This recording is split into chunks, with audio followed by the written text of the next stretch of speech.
OTB Spreads prediction show, NBA Western Conference Finals, man. Let's go. Let's get into it. Coming to you live, May 18th, 2026. I said it maybe like 27 times, I don't know. But I've got a lot of emotion here, guys, because I have been waiting for this matchup. We saw this over and over in the regular season. What a great series it was. We had stats. We cashed parlays off of this series. We cashed locks on this series. We got a lot of value on this series. We know who the Oklahoma City Thunder are. Man, are they a well-built team? We've got Jalen Williams back in the lineup tonight. But look, you're giving me 6.5 on the Spurs. Come on. Wimby's been playing in a different mode. Stephon Castle, different mode. De'Aaron Fox has been knocking down jump shots. Playoff Fox is here. Guys, give me the Spurs plus 6.5 tonight. We're not going to water this thing down. And I don't know if they get this on the money line. I'm going to give you my take here. I am going to bet the Spurs money line. I want to be on that side. I want to see this team come out here and play. I believe the defensive energy is going to be through the fucking roof. I think the under 221.5 is very much alive. I don't think this is a high-scoring game. I think they really get after each other here. But look, man, there's a physicality that they do play with, the Thunder. But I don't know if they have the physicality on the interior to match. They have the guards. But I believe the better guards are still over here on the Spurs, guys. Let's look, man. De'Aaron Fox, Devin Vassell, Stephon Castle. You got Dylan Harper, Keldon Johnson, guys. You got some of these guys. This Carter Bryant kid, phenomenal minutes he's been giving in the playoffs. Like, we're not talking about stat lines here. The box score doesn't always show all of it. 6 rebounds, 4 rebounds. He's hit a couple clutch buckets here where he's like had some threes in clutch moments. Like, I even like this Carter Bryant kid, not from a player prop perspective, but just from a factor giving good bench minutes. And look, let's talk about the Thunder starting lineup real quick. You got SGA, Chet Holmgren, Isaiah Hartenstein, Luka Dort, right? Like, let's go to 1-1. SGA is the best player on the floor tonight, all right? But second best player is going to be Victor Wimby. All right, that's a hell of a second best player on the floor tonight. Now let's go to Stephon Castle. There's not a single person in this starting lineup as good as Stephon Castle. That's Jalen Williams, Isaiah Hartenstein, Luka Dort, Chet Holmgren. No, sorry, not good enough. De'Aaron Fox, you can make an argument they're about the same level offensively, but I don't even know. De'Aaron Fox, when he's on, is a better player than Chet Holmgren. Chet Holmgren, we saw in the last game, went absolutely cold. He has a tendency to do that when he's not feeling his jump shot. He doesn't have the strength and physicality to always win at the rim. He needs some dump downs, but he has the height to win it around the rim when he gets easy looks. So I won't sell Chet Holmgren short. Is a good player. I actually prefer Chet Holmgren in this offense a little bit more than Jalen Williams. Jalen Williams, big body. He can get some mismatches with his size, but I just believe he's a step too slow. I believe he'll draw a guy maybe like... This is the thing. This is a mismatch problem in here because Devin Vassell and De'Aaron Fox aren't quite big enough to cover him. But you bring in like a Dylan Harper or Keldon Johnson and put him on Jalen Williams. Now there's no mismatch in my opinion. So yeah, Luka Dort. We'll just get to this point. Let's go Hartenstein and Dort. Every single player coming off this bench, in my opinion, with Harper and Keldon Johnson, better than Dort. I believe Dylan Harper, Keldon Johnson, better than Hartenstein. If you want to talk about Kornet, they've got similar production. Kornet doesn't score the ball as well as Hartenstein around the rim, but Kornet can get you very similar production that Hartenstein's getting you. So I just think that this Spurs team, I know they're young, they haven't been in this moment, but look, I did a show on YouTube here back in February where I told you guys the Spurs are going to win it all. And I also said I believe the Knicks will win the East. Here we are. My 2 future bets are very much alive. I am going to do my best when I see the Thunder side very well alive and active to bet the Thunder side. That's what we do. On the day where there's an edge, we take it.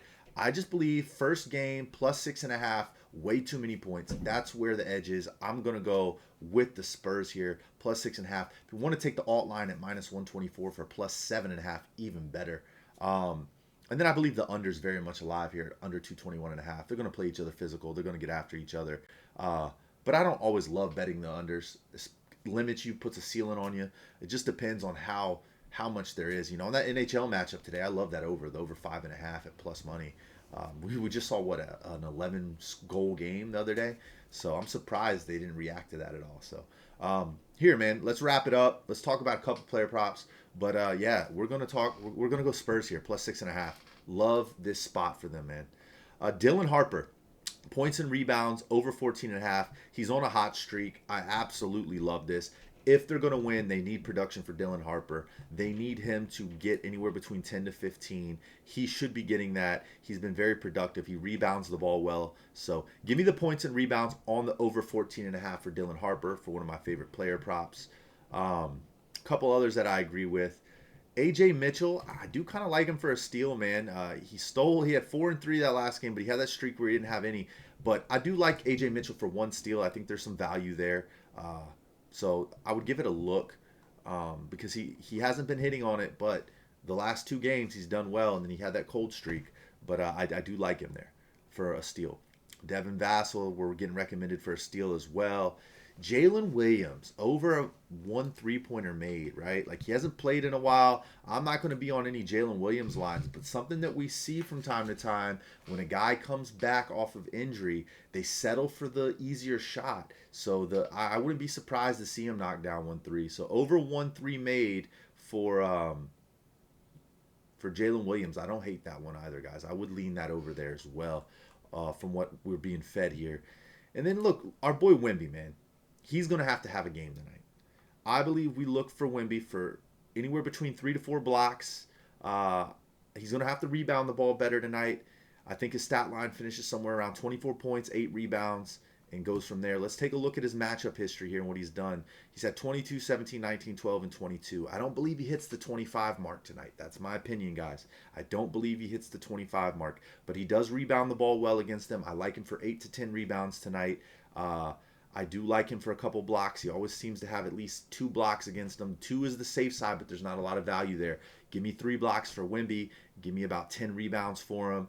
And if you want to take him for 20 points, they're going to have his line inflated. You probably want to actually look at the under there on that one because he hasn't historically. If they have his line set anywhere around 25, I don't think he hits it. I think he goes under 25 points. Now, if they have his line somewhere around 20, 21, I don't hate it. But if they have it around 25, I would stay away. So that's where I'm at, guys. That's my take on today's NBA. Hopefully you found the information useful. We did take an L yesterday. We went Detroit. I thought they were going to look more like the team that I called in Game 6, but they didn't. The Cavs proved to be who I said they were, and we were on the Cavs side more than we were on the Pistons side.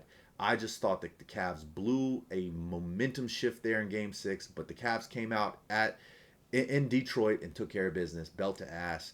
Salute to the Cavs because I've been saying they are a miles better offense. And all it takes is for them to get going, and they should be able to blow this Detroit team out that struggles to score if they're not getting turnovers. And that's exactly what happened. There was no turnovers coming from the Cavs. The Cavs are scoring the ball. Detroit just couldn't keep up. So that's pretty much the basis of it. Cavs better team.